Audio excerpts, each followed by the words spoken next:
Hey, what's up guys? This is Blake from Matt Kite here, and today we're in lesson number 2 where we go into the basics of the wind just so you understand what's powering you in this new sport.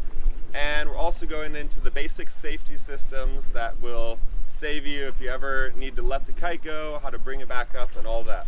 So we're not actually going into kite flying just yet. That'll be next week's episode, but today we're going into the wind and the basic safeties of your kite.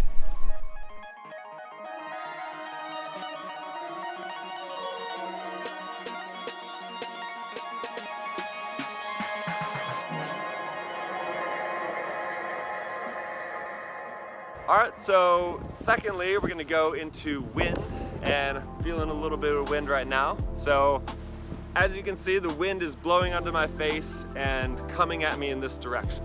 So the biggest thing to understand with wind is understanding what direction it's traveling from and where it'll take you.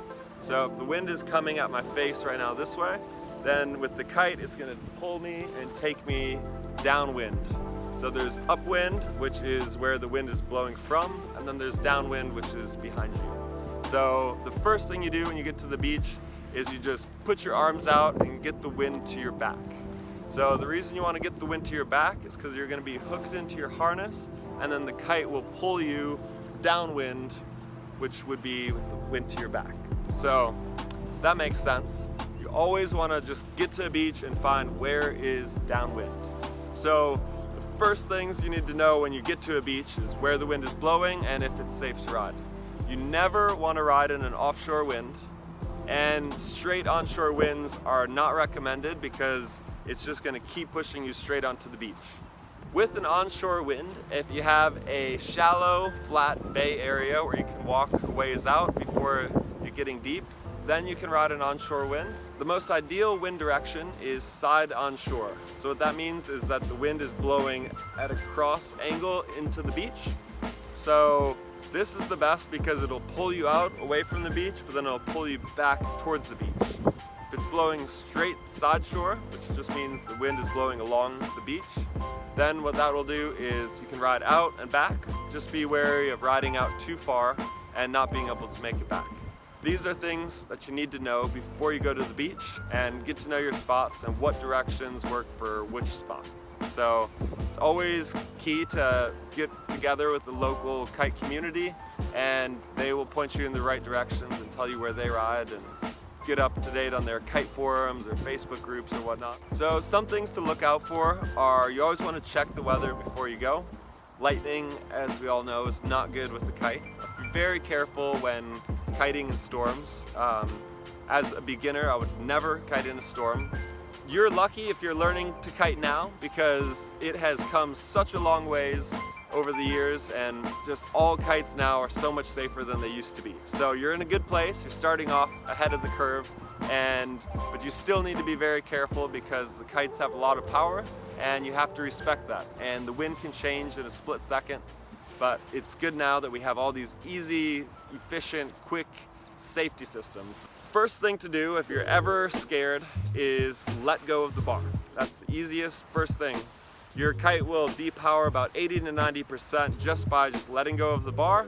It'll lose all of its power and fall out of the sky. And it's very easy to relaunch the kite and bring it back up. The other safety system is using your quick release. For this one, you just push it out, simply ejects, and the kite will just fall, lose all of its power, and sit like it would when you have it on the beach. So if you're nervous or uncomfortable with the launching and landing, one thing I would say is just to always have your hand on the quick release as you're doing it and clearly communicate to the people launching you. So just clearly communicate. If you want to launch your kite, give them a thumbs up. If you don't, thumbs down. They just hang onto the kite. The wind is blowing this way, which is your power zone. So power zone is when you get the wind to your back and it's blowing straight from upwind to downwind. That's where most power of the wind is. So whenever you get to the beach, get the wind to your back and you'll know that downwind of you is where the wind is blowing. If you want to find the wind window, you simply look up and that's where the kite will fly directly above you. So the kite flies above your head, which is called 12 o'clock, or also called the zenith. depending on where you are. So that is your safety zone right here. One thing I have to note on safety is that I would not recommend flying, just keeping the kite above you at 12 o'clock, just as you're standing on the beach. I would recommend putting it slightly to one side or the other, because sometimes what happens is if the wind's gusty, the kite will go and it'll fall out of the sky and then catch power again, or just fall out of the sky completely. Whereas if you keep them at the edge of the wind window, then they'll fall down and you can catch it before it falls out of the sky. So that's another quick note on safety and the wind window and flying your kite. So if your kite is at 12 o'clock and you steer your kite to the left, then the kite will start to pull you in the direction of the left. If you bring your kite back up to the zenith and send it to the right, then the kite will pull you to the right. So you want to learn how to fly your kite to pull you in the direction that you want to go. You don't want the kite to go back and forth, because then it'll pull you to the right and pull you to the left, pull you to the right. You want to control the direction of the kite. I think of this as having a good boat driver.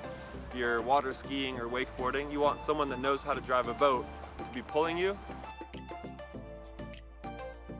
So above your head is 12 o'clock.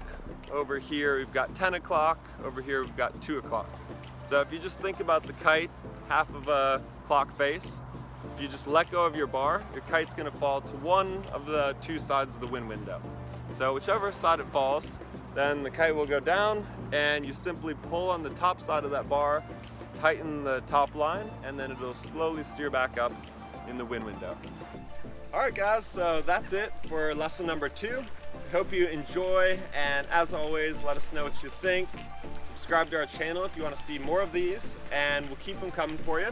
Lesson number 3 will be the basics of kite flying, so we're actually going to be getting into how to fly the kite, which will be an exciting step, but we do feel like it's very important that you understand the wind, because if you don't understand the wind, then that's the most important thing of kiteboarding and what powers you in the sport. So just really wanted to break it down in lessons so that you can just focus just on the wind, and then that way when you're fresh next time, we'll dive right into how to fly the kite and how it all works. So again, we hope you enjoy, and we'll see you on the water. Thanks.